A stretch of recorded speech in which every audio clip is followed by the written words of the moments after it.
Hi everyone, Aaron here for Zollotech, and iOS 16 is just one day away, and I wanted to help you get ready for iOS 16 by preparing to update.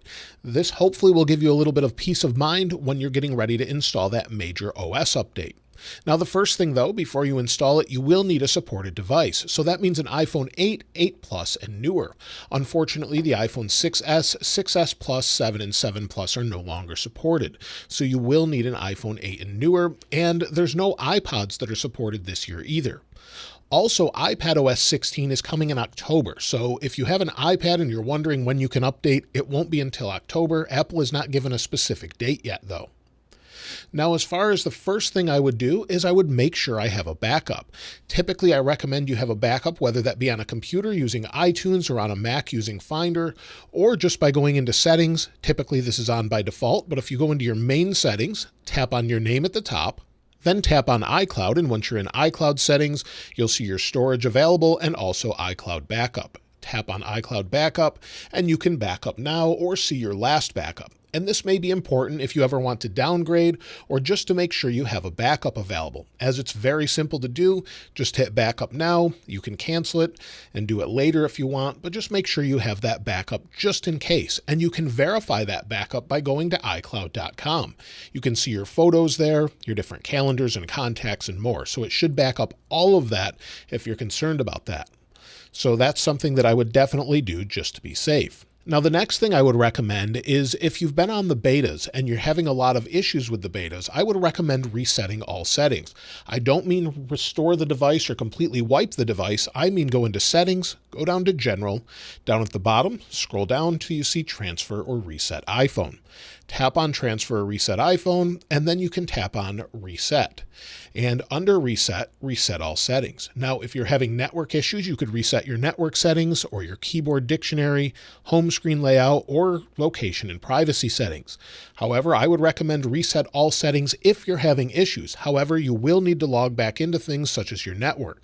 So just keep that in mind. Again, if you have different keyboards or screen layouts or you've customized your settings, you'll have to go back in and fix that. But if you've been having those issues throughout the betas, I would recommend doing that as it seems to clear up a lot of different issues. Also, you need to make sure you have enough storage available. So if you go into your settings, general, and then iPhone storage, typically you'll need about 6 to 10, maybe even 12 gigabytes of storage available in order to install the update over the air. Now, if you have a computer, you can just plug it in, hit update, and it will install.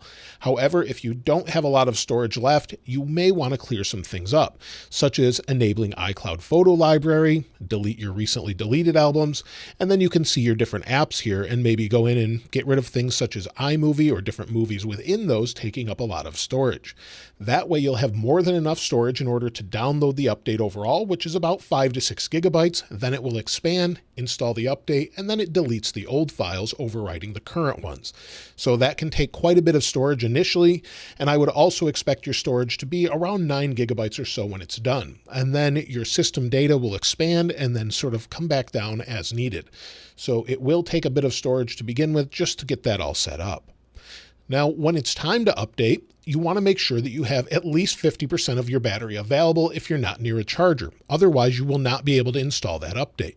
So it will take some time to install 5 or 6 gigabytes, and then you'll also have to give it time to process that, prepare the update, and install it overall.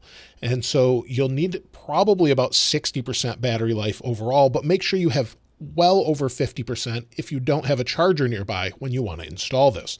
Otherwise, you'll have to plug it in.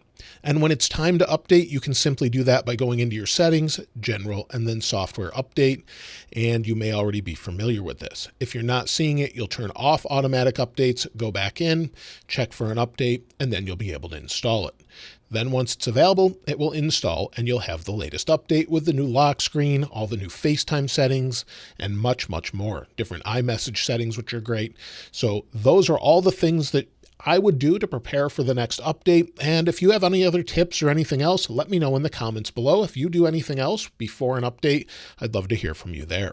Of course, if you'd like to get your hands on this wallpaper, I'll link it in the description like I normally do. And if you haven't subscribed already, please subscribe. And if you enjoyed the video, please give it a like.